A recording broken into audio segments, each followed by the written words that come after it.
and welcome to the DM's Book Club, a podcast where we read about some Dungeons and Dragons and discuss how we might include it in our role-playing campaigns.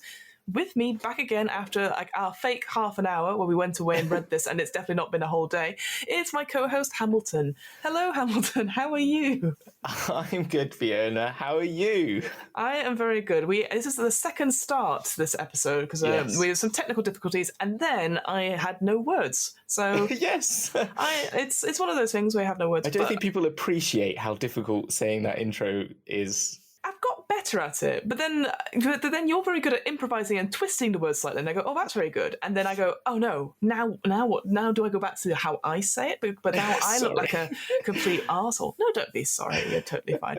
But I'm excited for this. We're gonna do a very tight episode, I think, today. We're gonna try and do 30 minutes because those keen-eyed listeners, our fans of DM's Book Club, they'll remember at the end of last episode you announced. You were like, oh, I've got a notification that the first chapter of the Radiant Citadel is out on D&D Beyond. And I was like, great, let's wrap up. Let's go. Let's read.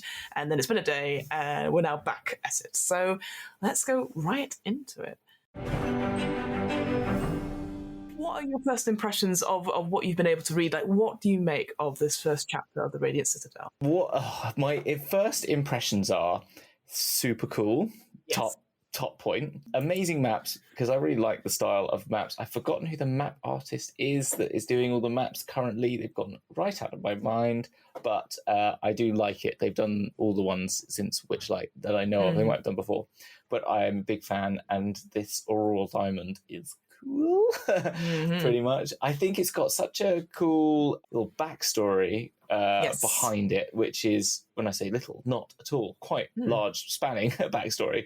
But it's got a very cool intro bit at the beginning, which sort of gets you into this sort of idea of like, it made me think of those sorts of like, welcome to a world of adventure, like do you know what I mean? Like this sort of like, here we are, a new campaign setting that I think we're going to get that is going to be, that is just going to take us to a whole new raft of experiences, which is what it sells from right from the beginning. So I'm quite excited, very excited by that, and basically want to then start clicking on all of those different places and finding out more about them.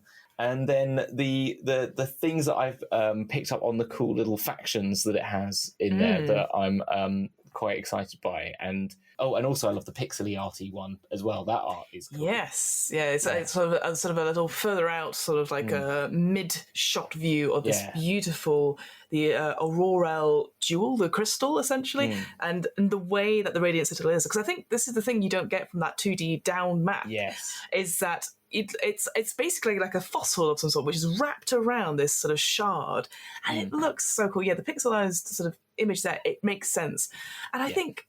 The cool thing about it, you sort of mentioned it briefly, puts this city, this floating city in space, in the sort of the astral sea or space or whatever. It's the ethereal plane. Sorry, is that it's very reminiscent of me of like Deep Space Nine. It is it's a station where people can come and live, and that you could have your whole adventure in this thing. It's big enough for it, but at the same time you can go to other places thanks to the Concordant Jewels as well, which we'll talk about in a second. A bit like we said about Rock of Brawl a bit in Spelljammer was a similar sort of thing. Like it's in the Spelljammer universe, but it is like a city in itself, like the Waterdeep of Forgotten Realms and along with other cities in Forgotten Realms. But this feels, as you said, definitely so much more space station-y, or the Nexus in Dark Souls, Demon Souls, even. That's the thing. I think what's really cool is a really great quote from the first sort of paragraph or two, and it's like, heroes and paupers meet on equal footing in the Radiant Citadel. By common agreement, power and resources are equitably shared. Dignity is afforded to all, and the great need is met with great aid. And you know what's very interesting, reading through like how the Radiant Citadel works as a city, it's clearly a city that, has been brought together by this collaboration by different civilizations, and when a civilization falls or gets lost, then we have refugees come in, and they are welcome. They are given housing, they are given healing, and it's on like a sliding payment system. There's a whole bit about taxes. There's a whole bit like the people who've written this city have gone through and really got nailed down the detail of different aspects of a city life, but it's not so much detail, like, oh, for this amount, you get this amount of gold, etc. It's just written in such a plain language, and it's just a couple of paragraphs per section, and you're like, I get such a good view of the city that there's all these different civilizations, all these different people that come here and make this place their home, but they can easily go back to their civilizations that they've come from, or their homes of their ancestors, thanks to these concordant jewels. And it's just, there's everything about it. Yes, this nexus of diplomacy and trade. That's what the Radiant Citadel is. 100%. And I like on the taxation thing, the thing that I thought was really cool was that rich or poor alike can instead offer something unique that might be to the liking of the incarnate, such as a lost song, a secret tale, or a rare piece of art. I just kind of love that. Because it's not sneered down upon in any way. Everything is valuable here. Let's talk about one of the biggest sort of geographical thing about it. So we sort of talked about it a little bit, this idea of this Aurora Diamond, this heart of the Radiant Citadel, which is like a shard with this sort of spiraling sort of, I think it's a fossil, it says, like this sort of the way it sort of turns up the land. What's cool about this Aurora Diamond, it has this thing about it changes colour for unknown reasons. And so sometimes it can hold a colour for a whole year, but otherwise it changes it twice in a week. But it rarely repeats the same colour. And this is the bit I find cool. We talked about it in one of our previous episodes for a sibling podcast about the idea of folklore and about theories and stuff like that. And I think this is one here. So there's some scholars that believe that each colour represents the birth of a new civilization somewhere in the multiverse. I love that. And the repetition of a colour means the death of that civilization. There's other people that hypothesize that the changing colour is actually a countdown to some unknown event. But that's a classic D&D trope, isn't it? It's a classic D&D. But that's the thing, because you can imagine this huge sort of like, you know, a staple, a location, a landmark, and you like, it's changing colour rapidly. That's, again, a really interesting thing to happen to your place. And it's something that would worry people probably being there. Again, what's quite cool that they put in the last paragraph, it goes, by the way, it's indestructible. So it's like, you can't blow it up. Just don't be silly. in case. Don't be silly. But yeah, so that's like the biggest sort of like part of it, which everyone can see. And I think you can have real good fun as a DM describing that as you arrive 100%. into the passage of respite. If you arrive there on one of the Concordant Jewels, or I think that's the main way you get into the Radiant Citadel is from the passage of respite. I love the idea of this colossal fossil. That's a hard thing to. Gargantuan is a good word for it because it's not then so assonantic, but a gargantuan fossil, and it's been carved out of, and it's like, what is that sort of beast? Like, what is this sort of like amazing creature that it could have come from? Yeah, the diamond is super, super cool. And as you said, like I did when we did our Planescape, when I had like an orb that stood in the middle of Sigil, and like describing that as this object that changed colour already becomes something that, and we had it that it was growing, so that was like a countdown. So there was already something with that line, and it can just, if you want to add that little bit of tension in your game and have something like you could use that, like it's speeding up, the colours are speeding up slowly, and it's traveling to all these different colors, and maybe you could have like the thing is it's like changing the colors, and you've got to like jump to those locations at the same time, or something along those lines, or you can sort of like reach out to them at those moments. I think it could be, I don't know, it's a really great like, hey DMs, here's something really cool. Take it, run with it, absolutely. Yeah. The other big sort of geographical thing, which is sort of always in the background, but again makes for such a cool sort of like, the threat is never far away, is this keening gloom, this sort of massive ethereal cyclone, and nothing that enters it is ever seen again. So you're like, great, we're next to a huge black hole, essentially.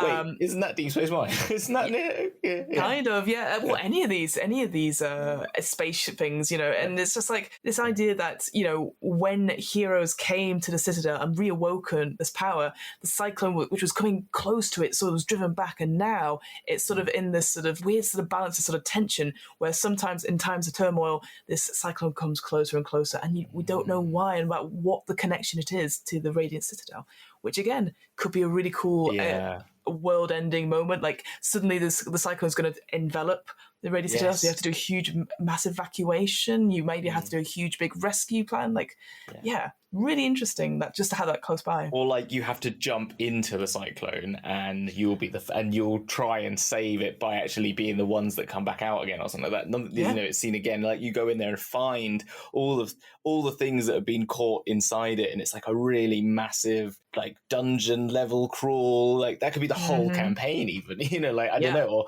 or like at least the the final third of the campaign. Like, you know, you've gone to all these amazing civilizations, you've come back, and then the final like 15 to 20 section is you in the cyclone and sort of averting it. And then with that sort of that great fossil that turns up and up and up it, there's this thing called the Trade Discal, which is this huge, massive marketplace. Again, probably on the cover of the Radiant Citadel, we probably see parts of it there. And it's just this idea that it just serves the needs in the cities and made in trading companies rather than individual sellers and producers.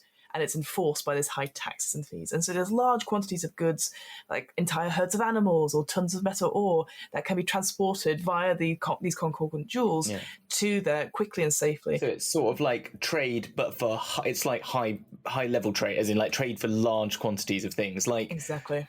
It makes me think of like when you go sort of stock market in a sense, isn't it? Because like you've got those sort of things that are beyond like the everyday individual sort of trading in things. It's like that sort of level of stuff, or like cattle markets or something like that. I literally was thinking that on the level of cattle markets, where these things you're moving animals, you're moving, and it's just so quick. If you watch those, they're like, I have no idea how anyone follows what's going on. Let's quickly talk then about the Concordant Jewels. We've mentioned it enough. So these are like these are sort of huge, big, sort of floating vessels, essentially, that are capable of holding hundreds of people and tons of goods. Little mini spaceships, essentially. They're about building size, and the surrounding sort of the core of it is seating for passengers. So that, again, that's why I was thinking of like moon landing-esque sort of like little shuttle bits where people can sit. Each jewel is linked to one of the civilizations that founded the Radiant Citadel. So it can travel to and from that particular linked place. And also, and when they're not being used, they just sort of orbit around the Radiant Citadel, like sort of just as a sort of constellation. So you can imagine if you look out, not only do you have this huge cyclone like in the background being very ominous, but you have these beautiful sort of jewel like buildings that are just encircling and moving around at a slow pace. No, I loved it. It was like imagine like those images of like atoms and stuff like that is kind of how I imagine. Yes, it's on some sort of trajectory, essentially. And what's cool is that, obviously they do have these people called clavigers who oversee and like basically are sort of making sure that everything's okay, and they're assigned to make sure to keep watch, etc., and maintain the transit. But it gives rules about like, how can you control one of these jewels and like actions for that? Again, interesting. I think we talked about briefly like how would we sort out ship combat in space and stuff, and again in another sibling episode. So yeah, I think already you're like, okay, so that's quite cool. Like it's not necessarily too hard to do it, but you know, you need to be trained in some way. There's beautiful artwork with all of them as well, which is like great. Which you're just like, I want more, please. Yes, more, please, as ever. And it also notes as well that there's 27 that are known, and then there are others that are floating around, which opens up for people to add like any sort of like civilization that they want to sort of travel to and add into this, which I think is really cool. Again, the way it was described in a couple of the videos that they put out about it, it's like, this is just a starting point. You could connect you from one place to another and then back again and stuff. And I just thought, that's so cool. I've not seen any D&D book or module that have done that very recently. Like, I know the whole point of these things, like, worlds can be connected anywhere, it can be anywhere, but I thought this is such a cool, neat, simple way that would encourage people to be like, oh, you stumble into this sort of building and then suddenly you accidentally hit something on one of the consoles and you're now in the Radiant Citadel. How do you control one then? Because it seems like it has like controls, and it's sort of like more like a ship in some respects, isn't it? So all it is, it says like a creature adjacent to one of these controls spends a minute manipulating them, making a DC 14 intelligence check arcana. You know what it actually reminds me of, now that I'm reading it again? Reminds me very much of, again, I appreciate you've not seen any of Doctor Who, but the TARDIS console itself. I have seen the pictures of that, yeah. You've seen it, yeah. So the fact is all but bonkers. All the stuff is all bonkers. Yeah. What they've made canon is that it's not just for one pilot, it's for several pilots to navigate time and space. So that's what I would do. I probably would make it that it's not just one creature, it's like at least the whole party have to do something, and maybe I'll give them a chance to describe like your Star Trek Enterprise deck of all the people exactly, in and put them all together. Exactly, because that would be such a cool thing. And then depending on that success, we're like, okay, plane shift, energize, etc. Exactly. Oh, that's cool. talking about the clavigers, I assume that's how we pronounce it. I know that there's going to be a pronunciation guide and I'm going to get it completely wrong. What's cool about them, this sort of leads on to the law and order and this basically how society works. So many clavigers become speakers for the ancestors. Let's talk about the ancestors in general. As far as I understand it, there's these things called the incarnates, and the oldest ones of these are the Dawn incarnates, and they are spirits from these different civilizations that sort of coalesced into this place at a particular point in the Radiant Citadel called the Preserve of the Ancestors, which feels very much like a wildlife preserve in a sense. Like it's a domed wilderness that's cut into the shape of the Aurora Diamond, and when these spirits sort of coalesce and sort of come together, they sort of are sort of very jewel-like and very sort of like almost gemstone-like. And as, again, like you sort of pointed out, there's so many beautiful images of stuff. There's one of a ruby sort of, I think it's an armadillo. And there's the amethyst tiger, which is super cool from Yonido. Which is just so cool. I don't know. I love that art style. I think it's so it's very unique to like it with that sort of like these sort of hollow but visual creations. It's kind of really cool. Yeah, as you sort of pointed out, each one of these different Dawn incarnates represents a different land, and you would, if you wish to consult with one of them for various reasons, you could do that, and it gives you some little tidbits on like how to roleplay them in a sense like they could give you straightforward answers, they could say nothing at all, they could answer in riddles, but the point is that so the main sort of personality that has them can only talk about what they have seen and heard about. They're not omnipresent, they're not all-knowing, which I think is actually very helpful. So I think sometimes you maybe get into that sticky problem when you're like, I call upon a deity to tell me how to answer this sort of thing, and deities, as we all know, move in mysterious ways, so it's like they might not know all this stuff, and if they hold something back, go, well, how is this deity not helping me defeat the evil? But it does say, doesn't it, that most who interact with an incarnate interact with its primary identity. However, an incarnate's primary personality is not a repository of its constituent spirit's knowledge. So, but you can awaken those pieces of information by evoking the spirit's name or presenting something of significance to that spirit within it. So once it's awakened, it takes over as a dominant personality for a matter of minutes, so it can share that memory. So like you can so imagine some adventures just built upon that. Like we know that you have this knowledge within you, but we need to find some way to connect to that piece of knowledge. So you go on an adventure that sort of leads you to either find a trinket of something that can awaken it, or remembering a name of something, or a time or a place that you can come back and then say that then can awaken this knowledge that then leads you on the next part of the adventure. It's just like, yes, cool. Very cool. Yeah. So cool. And what's interesting, the thing I'm just reading about here, is that there is a dead Dawn incarnate known as the Sapphire Wyvern, which is just there in this preserve of the ancestors. It's lies inert, its gemstones blackened and cracked. And they believe it was one of the Dawn incarnates, it was the Dawn incarnate of one of the Radiant Citadel's 12 lost civilizations, but all efforts to awaken it have failed. And it's just that interesting thing, because again, it's described as this beautiful preserve because there's not much in terms of natural wildlife on this in this particular part. So then you have these beautiful animal, crystalline creatures, and yet it's almost that bit, like again in Lion King, it's like, what's that dark bit over there? Yeah. Oh, that is the Sapphire Wyvern. You must never... Don't bother. It's already dead. And again, could be quite interesting because it's as a storyline. Like, what if it starts to wake up? Yeah, what will happen? So a really cool, interesting little story hook that you could play upon as a DM. It's like with all D&D things, it's chucking in loads of little like things that you can just pick up on and run with, which is like what you want from any campaign guide, isn't it? Is just, as we've been doing in our Planes thing, like that's what a lot of the Planar books have been doing as well, isn't it? Just like giving you just little hints of like what's up and what could you take as a DM.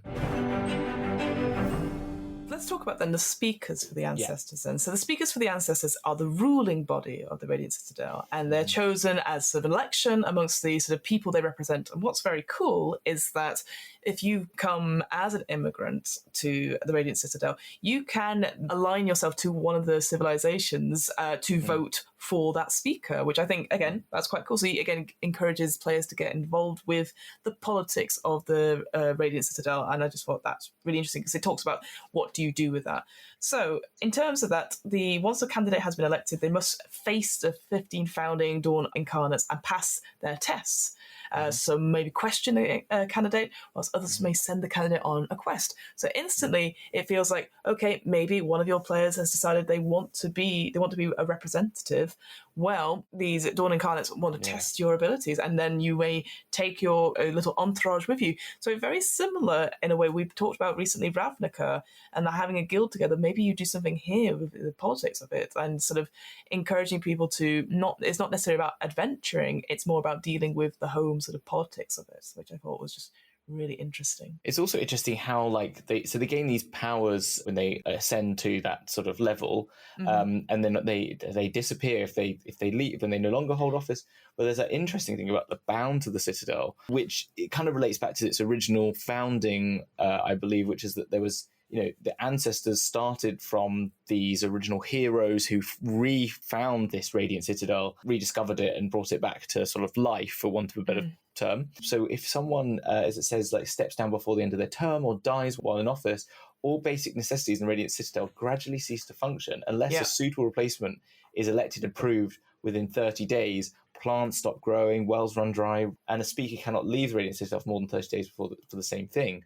So you could imagine that is a seriously, there's an intro hook. You turn up on the day, and then on that day, one of the speakers, unfortunately is kidnapped or unfortunately just dies, but or anything, or they step down for some reason, they feel they can't, they become ill or something, and then the whole campaign, or the beginning half of the campaign, can be all about getting, we need to help facilitate this, becoming the adventuring party that help them on their quest, or it's just something that's always counting and giving that sort of background. Or it could just be background, it's just background for the campaign, something that's always going on that your players can just becoming involved in. It allows the city to does that whole the city changes as you're going back and forth, and it could be just a little bit of something to always ground them in time with the rest of the city or something like that. And then again, just reading through some of the other things, like where they meet, there's this amphitheatre in the centre of this preserve. So again, this idea of just a beautiful, sort of gorgeous wilderness, and then having this amphitheatre where people are sitting and listening to the conversation stuff. Because all the governance is sort of public and transparent and participatory. The laws themselves are not static, but they evolve to meet the new challenges and needs.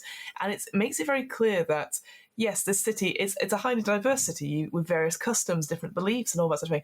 But the key thing here is that robust civic engagement will help anyone overcome adversity, which I've not really seen that in any of the other cities that we've looked at in the past. It's actually made a big effort to be here's how an ideal city works. Yeah. But then I want to just quickly talk about then the law enforcement and justice stuff of it, because this is quite an interesting one. So it talks about, first time I've ever seen something talk about mental illness. So there's this place called the House of Convalescence, which helps people with mental health illness, with healing stuff. Again, I talked about that sliding scale thing before. Whilst there is theft and all that sort of thing, it's more about restorative justice rather than, violence per se. Yeah. So if there is any violence, there are highly trained local guards to disperse it, etc. But there's an interesting thing where he talks about the worst offenders. When there is clearly a crime that has been committed, there is a punishment, whereas the criminal is subjected to a ritual that prevents them from repeating their crime and then is banished from the city. And I find that's an interesting one. It's a very interesting one. Again, maybe it's just because I haven't committed a crime, honest. I don't know how, because you can't repeat the crime. Then you're banished from the city. As in, you can't repeat the crime on any other plane that you're banished from, basically, is what I imagine it is. Yeah, but then I guess I don't know, maybe it's that controlling thing that you're taking, it's some things taken away from you, your freedom of choice to do something like that. So I don't know. I just thought that was a really interesting thing. It's a completely different sort tone. Tone to it, and but then I think that's the thing for all of fantasy, science fiction. It's just that what I always find so interesting in all of them is the different political structures that they create and the different sort of societies. Is what I'm looking for. That they create. And what's always great about them is when they make you think about something in a different way. I think it's an interesting and a new take on it, which I haven't had a chance to really investigate personally. I think the House of Convalescence is a really important thing to add into. I can't think of it being mentioned in 5e personally in any other way, really. It's this idea that the House of Covalescence, it's described here as an oasis for the sick, the injured and desperate, and most come to serve those in need, but some seek to understand the magical properties of the place itself, because, again, a very cool magical property or magical condition of this place is that spells like Raise Dead, Resurrection, Revivify, True Resurrection cast in this particular place because of the closeness to the Aurora Diamond. You don't need a diamond component, which that's the one thing all the time you need. Saved, isn't it? Yeah, exactly. And of course, if any healing that gets done there, so if you get your hit point maximum. So yeah, if you're taking a long rest there or you're storing it with a spell, they use the highest number possible for each die. When we're talking about the speakers, I just wanted to make note of the one person that they make note of in this one, which is Sholeh, because I have to mention every time there's a dragon. Is there a dragon? Spoiler, there's a dragon. It's a dragon. It does say it in the first paragraph. But I think I just wanted to make note of that because, it just thinking about the beings that hold this position are not just humanoids. It is an ancient brass dragon is one of them. This is the one they're showing about. So you could have, just imagining the others that there can be, like just these are sort of great, super high level sort of beings that I think is quite interesting, as probably as much as humanoids. It just sort of adds to that idea of that we are in something so great, sort of grand, and sort of like super magical, which is sort of like, I don't know, I don't even think Sigil doesn't even have that. Like Sigil doesn't have this it has one super magical creature, which is the Lady of Pain, but that's played as very like mysterious, and then everyone else know everything. You don't know everything, and then everything else is pretty much just Waterdeep, but a bit plainer, basically. Is another city, and then all other cities are very much like, the only other one that comes to mind is Ankarel in Critical Role, where Jamandar's sword is also an ancient brass dragon, but then again, there's only one individual, whilst this place is just emanating it's magic and people and sort of something actually quite particular, which I'm really, I kind of love. It's like just super magic central point, which I think is like, where else do you want to start a super high fantasy campaign than here in some ways, or at least get there in every. Yeah, I think you're right. I think what's interesting, and I know before people write in and tell me, obviously I know there's always backstories about leaders and stuff in cities like Waterdeep and Baldur's Gate and Neverwinter and all that sort of thing. What I found really interesting reading Sholeth's backstory, or a little bit here, obviously it talks about her coming to rediscover the Radiant Citadel, being the first speaker of the ancestors, being the only person that's still in that office there, because obviously she's a brass dragon. It instantly says, unlike many of her kind, she's neutral good, because brass dragons, metallic dragons, are considered in the past to be evil. So I thought that's interesting. They've already made a note of that. Wait, I thought brass is good because they're metallic. Have I got that wrong? It says, unlike many of her kind, she's neutral. They're normally chaotic good, that's all. So it's the pragmatism. Neutral good. So it's the neutrality, over the chaotic. She's wrong. Pragmatic and shrewd rather than, because, that's, you know what, that makes more sense. You can retake if you want to. Done. But I think what's interesting about her is that it talks about her having faults in a sense that make her sort of not weak at all, but feels almost relatable. So her flaw is do I exist only because others need me? And she does this thing where she picks at her scales when she's nervous and when people aren't looking, which I just thought was interesting. And there's a little story here about that she comes from one of the lands that is connected, and about her relationship with that she is struggling to be sort of very neutral, obviously at the Radiant Citadel with the leader, this angelic leader, Atash, in that land. And she doesn't want to oppose him directly, but she has to be that sort of political, delicate little game to make sure that she doesn't worry about doesn't harm the future of her homeland, but at the same time is keeping neutral about it. It's just a very well-rounded character that's being portrayed to us here. And in only 1, 2, 3, 4 paragraphs. Yeah. And like, I love the second paragraph. You know, she often takes form of the older brown-skinned human woman, quick to anger and quick to love. She has rivals and adversaries aplenty, but friends and suitors in even greater number. Yeah. She loves a good drink, loves dancing even more, and spends her free time with the common citizens of the city. I'm like, she's my new favorite person. She sounds super fun. Yeah, exactly. Because I'm like, oh yeah, okay. Like, just sounds like such a, you know. And you know what? I've never gone, you know what, that Rainer Never Ember, I want to have a drink with that person. Nope. Sorry. No, that guy's an arsehole. Yeah, exactly. Do you know what I mean? You know, I can't think, is the only person I can think of that's in power off the top of my head. But like, this is a real person that's being put in front of me. Yeah, it feels realistic that this person, and like they have their hopes and dreams and fears. And it's just so written so short as well. But it's written in a very sort of human way. She loves a good drink, loves dancing even more. It's like the way it's written is actually really, I don't know. It feels very loving. It feels like it is maybe of someone. It feels like whoever wrote this particular bit, is of somebody they knew.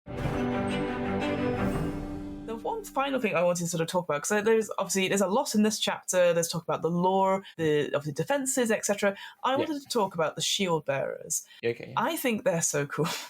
Essentially, they're described as sort of the bravest of the Citadel. You know, they're sort of like basically the Adventurers Guild, I would say. Like, you people could like join them, and you can go to be like, you know, on quests and help out, etc. But they are also described as the Radiant Citadel's rescue and relocation team. And I was just getting images of, because obviously in the UK we have lots of, I say mountains, lots of big hills essentially, mountains as well. And people go traipsing off, like, I'm going to get to the top, and then they get stuck, and then you have to send out the search and rescue. Well, like lifeboats, all in the UK, we don't. I think we do have a coast guard, but we. Yeah. The lifeboats are still the RNLI is a volunteer charity, isn't it? Similar, so it's like that similar sort of go and search and rescue, save people, sort of thing, isn't it? And obviously there are other places that we can talk about, but again, I think it's more fun to have a quick read about stuff like the Palace of Exile, but also the Court of Whispers, this idea of almost like, you know, we talked before about that stock exchange idea, but this is where they barter for knowledge and whispers and spies and all that sort of thing. And this idea that you employ maybe freelancers to keep a track of like major concerns about what's going on in the different homelands and stuff. So like almost like a big news, like a notice board, I could imagine, like people talking and putting up signs and like notices and stuff, and like updating it, like a news of what's going on. So I just thought it's basically a huge information hub.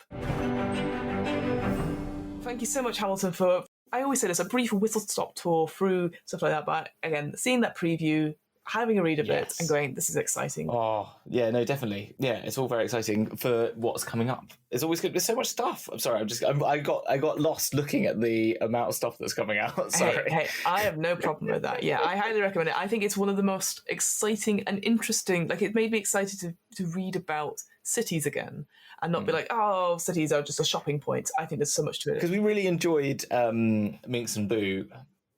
And Boo a lot because of the city information. I think just more cities is always great, and I think what we're going to get with this one as well is so much more sort of worlds to explore as well. So like, I think that's a lot of the time what is Wizards' job to give us. It's their jobs. It's their job. Give us more cool stuff to play in, and so they're delivering.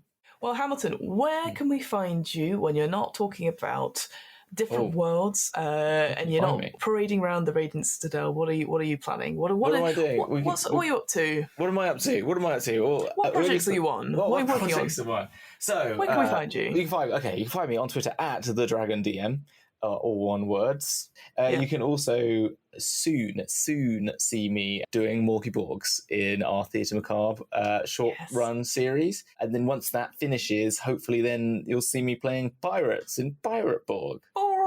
Exactly, some Borgs, some double borged, and that is all whilst I'm writing my Bowie-inspired Spelljammer campaign, which will be coming out later in the year, which I'm very excited about.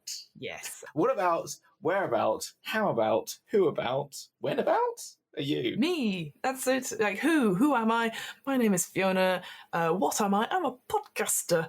Where am I? I'm glad you asked. Where? Well, I'm in my bedroom currently when we're recording this, but where is also the name of my podcast, my other podcast, What Am I Rolling, which is a twice monthly RPG one-shot podcast. As always, whenever I talk about it, it's going very, very well, because I'm very British, and I get very embarrassed about talking about things I do, but... if you're really into like actual play stuff, you want to find out about different systems, you want to try different genres and stuff, you want to see how different things work differently when you're telling great stories, whether it's like super, super narrative with very little like dice mechanics or even game mechanics, it's just people just chatting, or you're like, I want lots of crunch, come over and check Where out. We've also got some interviews with some game designers coming out soon. We've had some already from Free League. We've talked to the creators behind Merkborg as well. We've got interviews coming up hopefully with the writers behind the Alien RPG game, Into the Odd, and Vasan, which is a Nordic folklore one, who have a supplement for British and Irish folklore coming out as well. So it's a very exciting time. And if you're like, all these RPGs are really lovely, but what I really want is an offer code just to get 10% off some product here and there. Well, we have something just for you folks. So if you like your friendly local game store in a place called, the mythical place called Burnley in the UK, you can get 10% off your first order if you type in the offer code DMBC into checkout.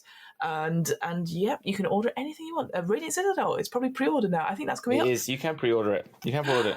You can pre-order it. You can pre-order it now. That's it. I mean, probably when this episode comes out, it's already out. Please buy it. buy it. So yeah, go check that out. That's and we'll DMPC. sure have a show about it soon, won't we? Yes, we will. Sorry, I got in the way of your offer code. What is the offer code? The offer code is DMBC. You got to do DMBC. You got to do the little hand gestures, and then it gets typed in, and then you get it. But thank you so much for listening. I hope we will see you on another Radiant Citadel episode very, very soon. And until then, everyone, see you on the flip side. See you on the flip side. Bye.